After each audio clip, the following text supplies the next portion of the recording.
Mas Bil, Ya, siap. ini gabung sama IEA udah berapa lama? Saya dari 2018, Mas. Berarti setahun setelah IEA Setahun berdiri, setelah. baru Mas Bil masuk? Betul. Kenapa tuh Mas Bil?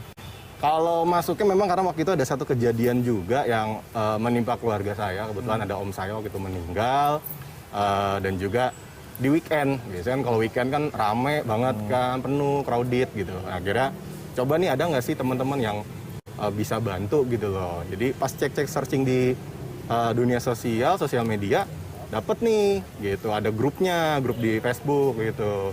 Akhirnya dikontak, akhirnya dapet, dan akhirnya baru ditemukan tuh dengan teman-teman IEA. Baru dari situ melihat, oh ternyata bagus ya, bukan hanya pendampingan, tapi juga ada di dunia rescue-nya, ada di medical first responder. Jadi ada dunia yang baru nih, di dunia sosial kemanusiaan gitu. Nah, Mas Bil sendiri sekarang umur berapa? Umur saya 25 tahun. 25 tahun ya, berarti gabung di umur 23-an 3 lah tahun. ya. Mas Bil nih sering ngawal, berarti lebih pakai motor nih ya? Pakai motor. Di divisi apa sih sebenarnya Mas Bil di sini? Kalau saya kebetulan dipercayakan sebagai pengurus nasional di bidang Satwas, Satuan Pengawas. Satuan Pengawas. Nah, jadi saya melihat, mengawasi, menertibkan wilayah-wilayah yang ya ada problem mungkin di wilayahnya apa, kayak gimana yang butuh Contohnya apa tuh ditertibkan. Mas Bil? Contohnya ya misalnya ada permasalahan lebih banyaknya sekarang kepada ada beberapa oknum-oknum yang saya bisa bilang ketika mereka melihat kita bahwa wah ternyata ya ini cukup besar gitu kan, terus bisalah untuk bantu-bantu ngawal. Nah akhirnya mereka memproduksi jaketnya sendiri dengan ini sendiri, jadi di copy paste produk-produk kita. Nah ketika di lapangan ada teman-teman yang lihat, oh ternyata bukan anggotanya gitu. Nah rata-rata wilayah minta saran nih, kita, Om gimana nih kira-kira enaknya gimana? Ya, saya menyarankan dipertemukan, diajak ngomong baik-baik, maksud tujuannya apa nih meng-copy paste gitu kan. Kalau memang niatnya dia baik untuk membantu, yuk kita peluk, kita rangkul, kita aja gabung gitu. Jadi nggak harus main belakang, nggak harus yang copy paste seragam kita dan segala Atau teman-teman nggak harus tiba-tiba samperin ambil dengan keras gitu kan, nggak mungkin. Iya, Nggak harus jadi seperti itu. ada prosedurnya. Kita tetap humanis toh. Kita tetap humanis, kita pertemukan, yang penting ketemu dulu, tanya maksud tujuannya. Kalau memang dia mau bergabung, ya mari dengan prosedur yang jelas. Kan biasanya dimulai dari calon anggota dulu, baru melihat perkembangannya gitu. Tapi pernah kejadian seperti itu Mas Bil? Bukan pernah lagi, sering. sering. Terlepas beberapa wilayah, memang kalau masih Jabodetabek, masih ruang lingkupnya juga masih sedikit sih. Memang kasus-kasus banyak kok.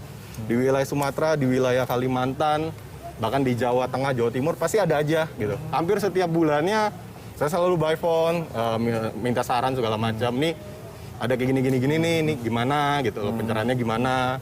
Terus misalnya bukan hanya eksternal di luar dari bahkan di permasalahan di dalam kepengurusan di wilayah pun juga ya menjadi tugas tanggung jawab saya untuk mengawasi dan menertibkan. Ada yang salah nih, nggak sesuai dengan ADRT organisasi, harusnya kayak gimana. Nah, mereka saya dan saya yang menyelesaikan. Gitu. Nah Mas Bil sendiri sering dong ngawal ambulans pakai motor gitu? Iya. Emang seringnya seperti itu? Setiap hari bisa ada berapa yang dikawal Mas Bil? Wah, kalau untuk target-target gitu sih memang tidak jadi tolak ukur saya ya untuk mengawal. Setidaknya biasanya kalau saya free, misalnya kalau saya biasanya sebenarnya lebih kepada patroli. Jadi memang terkadang ada waktu cukup, misalnya kayak sore hari yang di mana-mana tingkat kemacetan di Jabodetabek itu besar. Nah biasanya saya patroli itu pakai seragam, bahkan saya bawa tas P3K gitu, yang lengkap emergency kit bag. Nah itu saya bawa, jadi bukan hanya ketemu di jalan, ketemu ambulans terus bantu dampingin, tetapi kita juga misalnya ada yang kecelakaan, ada yang bisa kita bantu, kita tolongin di TKP, kita lakukan gitu. Karena relawan-relawan IEA, kalau mungkin tadi udah dijelaskan, kita bukan hanya cuma tahu ya orang semua bisa naik motor, bisa bantu dampingin, tetapi kita punya skill khusus di luar dari organisasi lain, di luar dari komunitas lain, di mana kita mengembangkan basic life support namanya. Gitu, bantuan hidup dasar, terus penanganan kecelakaan P3K.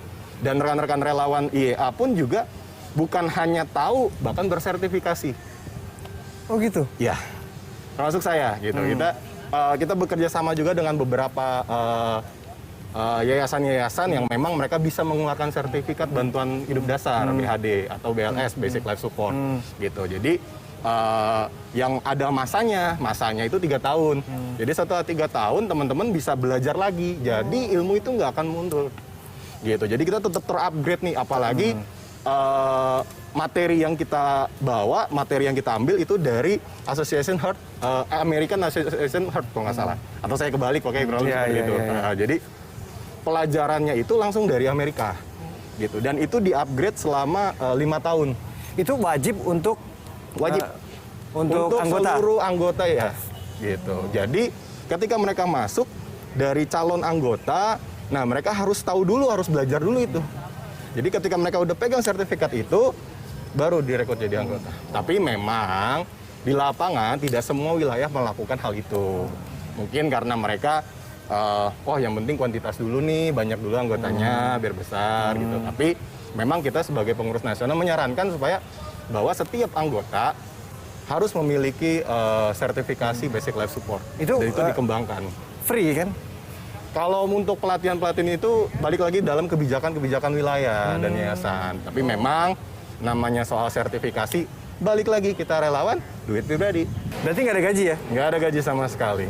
Tidak digaji, tidak dibayar oleh keluarga, tidak dibayar oleh supir ambulansnya sendiri. Terus cara organisasi bertahan hidup gimana, Mas? Apa punya kerjaan masing Mas Billy sendiri? Apa kerjaan? Kalau saya akhirnya Tetap, memang sejauh ini saya masih mahasiswa waktu itu. Jadi saya juga masih proses mencari kerja. Jadi kalau mau dibilang income-nya dari mana segala macam, ya balik lagi dari pribadi masing-masing. Tapi rata-rata memang anggota-anggota yang lain semua pada sudah bekerja. Jadi memang tidak penuh waktu di sini. Jadi memang ketika mereka free atau mereka lagi libur kerja, mereka mau patroli, mereka mau melakukan, tiba-tiba di hari liburnya ada dayung patah nih, bahasanya gitu. Jadi orang yang tenggelam, kita sebut biasanya bahasanya dayung patah. Atau mungkin ada kebakaran J65, kita pun juga turut membantu. Kita bisa backup medisnya, karena kan memang kejadiannya juga kan kadang petugas juga butuh oksigen segala macam. Nah, teman-teman wilayah yang punya ambulans bisa juga merapat. Jadi memang dalam situasi kebencanaan dan kemanusiaan kita siap. Dan sudah dibekali bersertifikasi. Berarti pure panggilan hati kemanusiaan. Panggilan hati kemanusiaan. Tadi gimana ada ini apa? Yelnya? Berbuat tanpa berharap. Berbuat tanpa berharap. Berarti itu berat. Iya. Itu berat sekali. Tapi itu benar ya, berarti diterapin harus diterapkan gitu. Seiring berjalannya waktu dengan program-program yang ada, ya kita himbau juga bahwa mungkin masyarakat atau mungkin yayasan organisasi besar lainnya ya tidak gelap mata dengan keberadaan kita. Oh gitu. Jadi ya entah mungkin kita bisa mengajukan proposal dan segala macam, kita juga upayakan. Jadi masing-masing wilayah mengembangkan potensinya masing-masing. Kalau mereka mau open donasi silakan gitu. Dan itu bukan buat kita. Jadi ketika terdengar misalnya wilayah ini open donasi, itu bukan buat kita. Tapi untuk umat, untuk masyarakat, untuk orang-orang yang membutuhkan. Gitu. Perbedaan itu fitrah. Dan ia harus diletakkan dalam prinsip kemanusiaan yang universal. Saya Adit pamit dan ini Metropolis.